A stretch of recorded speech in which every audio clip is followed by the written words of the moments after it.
ஓம் நமச்சிவாய சிவாய நம. அனைத்து தமிழ் உள்ளங்களுக்கும் கனிவான வணக்கங்கள். நவ கிரகங்களின் அசுர குரு என போற்றப்படுபவர் சுக்கிர பகவான். வாழ்க்கையில் மகிழ்ச்சி, சந்தோஷம், இன்பம் ஆகியவை இன்றி அமையாதது. இத்தகைய மகிழ்ச்சி, சந்தோஷம், மனைவி, குடும்ப வாழ்க்கை ஆகியவற்றை அமைத்து கொடுக்கக்கூடியவர் சுக்கிர பகவான். களத்திர காரகன் என திருநாமம் கொண்டவர். லட்சுமி தேவியை அதி தேவதையாக கொண்டவர்.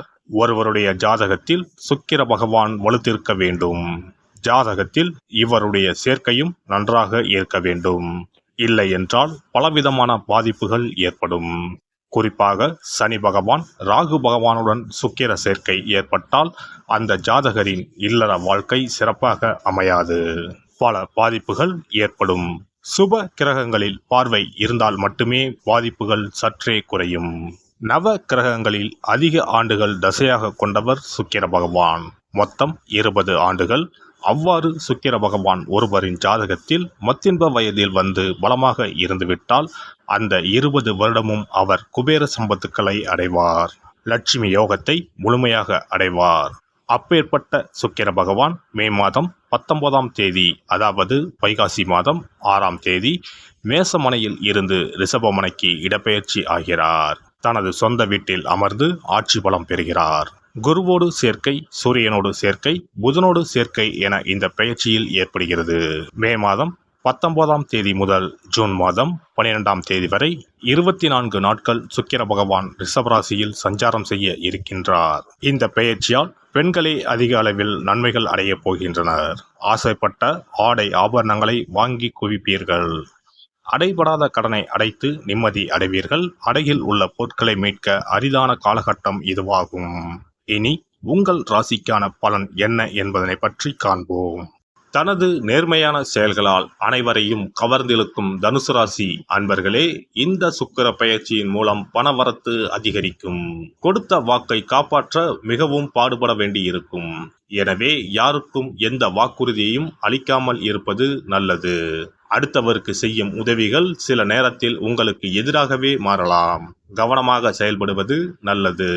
தொழில் வியாபாரம் வேகமாக இருக்கும். பழைய பாக்கிகள் வசூலாவது ஆறுதலை தரும். புதிய ஆர்டர்கள் கிடைப்பது வேகம் எடுக்கும். பார்ட்னர்களிடம் இருந்து வந்த பிரச்சனைகள் அகலும். தொழிலை விரிவுபடுத்துவீர்கள். உத்தியோகஸ்தர்கள் மிகவும் கவனமாக தங்களது பணிகளை கவனிப்பது நல்லது. மேல் அதிகாரிகள் சக பணியாளர்களை அனுசரித்து செல்வது நன்மை தரும். மேலிடத்தில் இருந்து ஒரு இனிப்பான செய்தியை பெறுவீர்கள். குடும்பத்தில் இருப்பவர்களுடன் வாக்குவாதத்தில் ஈடுபடாமல் இருப்பது நல்லது. கணவன் மனைவிக்கு இடையே மனமகிழ்ச்சி ஏற்பட அனுசரித்து செல்வது நல்லது. பிள்ளைகளின் கல்வியில் கவனம் செலுத்துவது நன்மை தரும்.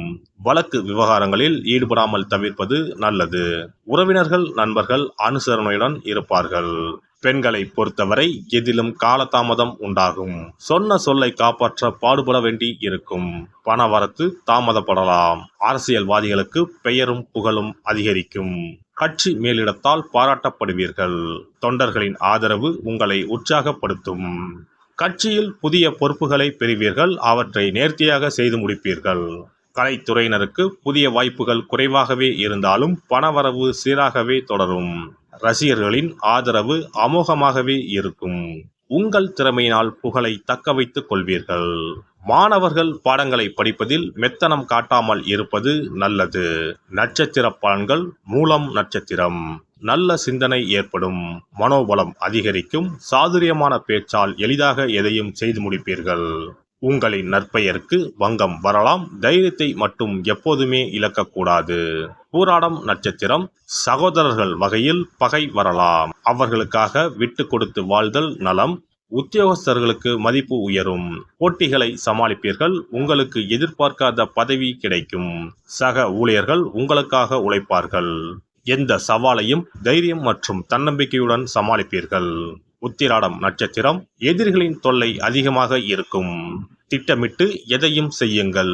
எதிலும் கவனமாக செயல்படுங்கள். டெக்னிக்கல் சம்பந்தப்பட்ட துறையில் பணிபுரிபவர்கள் சீரான பலனை காண்பார்கள். இரவு பகல் பாராமல் அதிகமான உழைப்பு தேவைப்படும். வரவு அதிகமாக இருக்கும். சிக்கனமாக செலவழிக்கவும். வியாழக்கிழமை அன்று சித்தர்களை வணங்க மன அமைதி உண்டாகும். காரிய வெற்றி ஏற்படும்.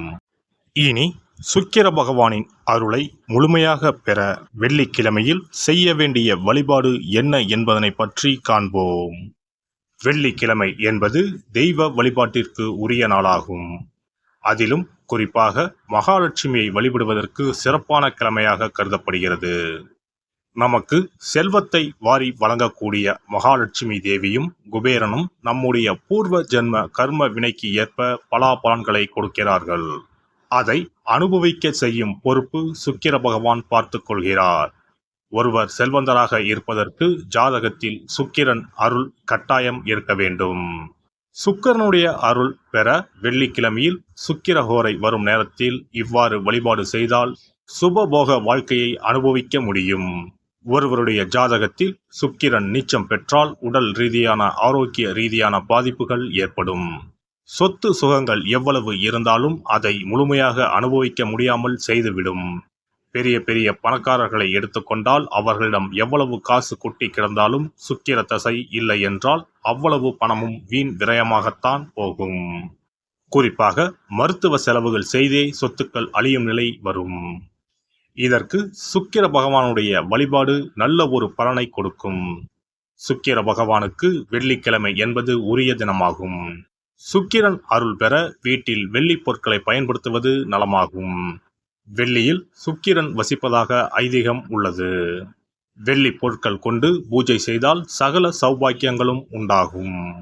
சுக்கிர வழிபாடு செய்ய நினைப்பவர்கள் காலை 6 மணி முதல் 7 மணி வரையிலான காலம் சுக்கிரஹோரை ஆகும். அதனை தவறவிட்டால் மதியம் 1 மணி முதல் 2 மணி வரை சுக்கிரஹோரை நிகழ்கின்றது.